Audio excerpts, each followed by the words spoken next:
हम कैसे समाज और परिवार द्वारा प्रशिक्षित डोमेस्टिकेटेड होते हैं। हमारे माता पिता, शिक्षक, धर्म और समाज हमें ऐसे नियम सिखाते हैं जो हमारे अवचेतन मन में गहराई से बैठ जाते हैं।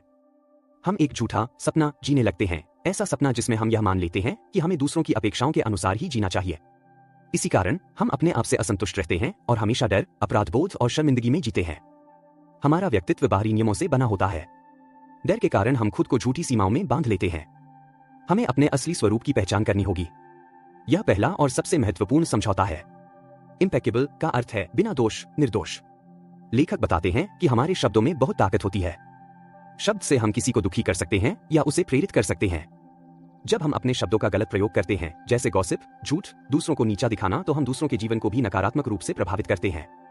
दूसरों की बुराई न करें, खुद के बारे में भी सकारात्मक बातें करें। शब्दों को प्रेम, सच्चाई और करुणा से भरें। दूसरा नियम यह कहता है कि जो कुछ भी लोग आपके बारे में कहते हैं या करते हैं, वह उनके खुद के दृष्टिकोण और अनुभवों पर आधारित होता है, न कि आपके असली व्यक्तित्व पर। अगर कोई आपकी आलोचना करता है या आपकी तारीफ करता है, तो वह उनकी अपनी सोच है। इसे व्यक्तिगत रूप से लेना अपने मन में दुख और भ्रम पैदा करना है। अगर कोई आपको बेकार कहे तो वह उनकी राय है, सच्चाई नहीं। अगर कोई आपको कमाल का कहे तो भी वह उनकी सोच है, आपकी आत्मा की पहचान नहीं। यह एग्रीमेंट कहता है कि हम अक्सर बिना पूरी जानकारी के धारणाएं बना लेते हैं और उन्हीं के आधार पर निर्णय लेते हैं। इससे गलतफहमी, झगड़े और भावनात्मक पीड़ा होती है। इसलिए लेखक सुझाव देते हैं कि जब तक स्पष्टता न मिले तब तक कुछ भी मानकर न चलें। सवाल पूछें, संवाद करें और अपनी सोच को खुला रखें। यदि कोई देर से उत्तर देता है तो यह न माने कि वह नाराज है। यदि कोई मुस्कुरा नहीं रहा तो यह न माने कि वह आपको पसंद नहीं करता। इस एग्रीमेंट का अर्थ है कि आप जो भी करें उसे अपनी पूरी क्षमता के साथ करें, न कम न ज्यादा। पूरी कोशिश का मतलब यह नहीं कि आप थक जाए, बल्कि यह कि आप हर परिस्थिति में अपनी वर्तमान क्षमता के अनुसार सर्वश्रेष्ठ दें।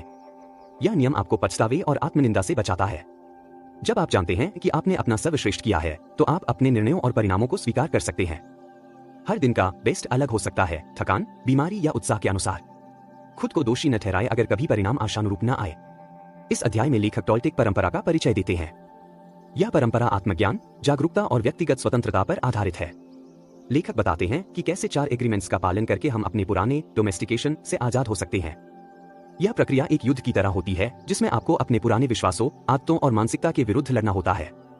लेखक यह बताते हैं कि जब हम 4 एग्रीमेंट्स का अभ्यास करते हैं, तो हम एक नया सपना देखना शुरू करते हैं, जिसमें हम स्वतंत्र, खुश और आत्मजागरूक होते हैं।